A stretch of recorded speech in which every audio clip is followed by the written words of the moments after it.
Morning guys, this is James from Advanced In-Car Tech. So today we are looking at the T6 dynamic indicator. So we've got a right and left indicator. You can get them in clear, you can get them in smoked.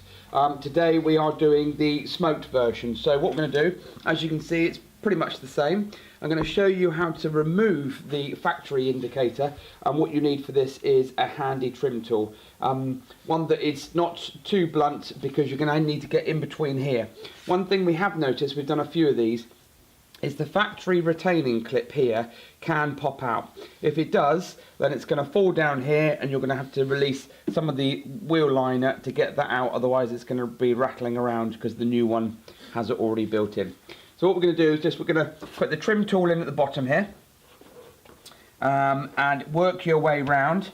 Some of these are quite tight, we found, so once you've got your trim tool in, now if you just lever out, but do it slowly, because then you've got less chance of that little clip coming under. There you go, you've heard that, so that is almost unavoidable. And once you've done that, you can just hear it's on the side here, on the back, stuck on with double-sided tape.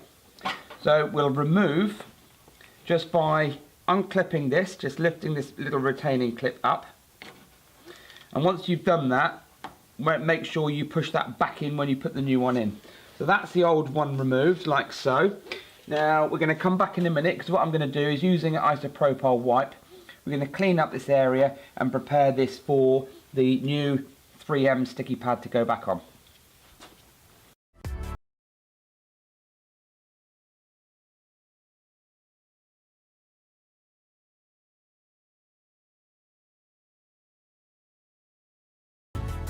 Okay, back again. So we've just now used some isopropyl wipes just to clean up the sticky residue from the double-sided tape.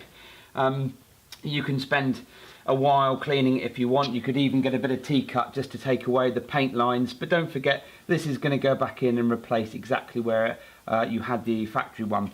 During your cleaning, don't worry if this disappears into the void. You can just pop your finger in here and retrieve it. It's not as if you're going to fall into an abyss and never find it.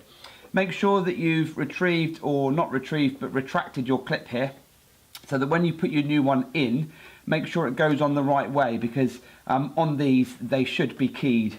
And you can just pop it on like so, push it home, and then put your locking clip in. So what we're going to do now is, using a blade, just remove safely the double-sided tape. Should be stuck on nicely. And then what we're going to do is we're going to put the new indicator in. It has here this little latching guide. So as you put that in, you put it in and push it back. And then as you do that, you then clip home and push home like so. And that means then that the clip has gone in against the bodywork, and the double-sided tape is now pushed firmly against the bodywork that you've cleaned up. And that's it done. So now we're going to turn on the indicator, and you can now see your finished product.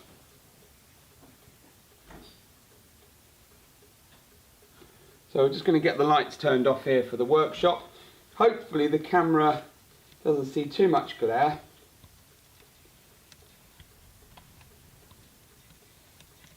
Now this is for the T6. This is the VW Transporter T6. And that is from 2016 onwards.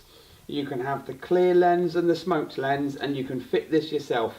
Every kit we sell, we will provide you with a trim tool to do the job, and you just need to make sure that you clean the area properly beforehand. But be prepared, the clip that holds it in may fall down, and you may have to remove a screw to get that out with possibly a magnet, or fish around for it.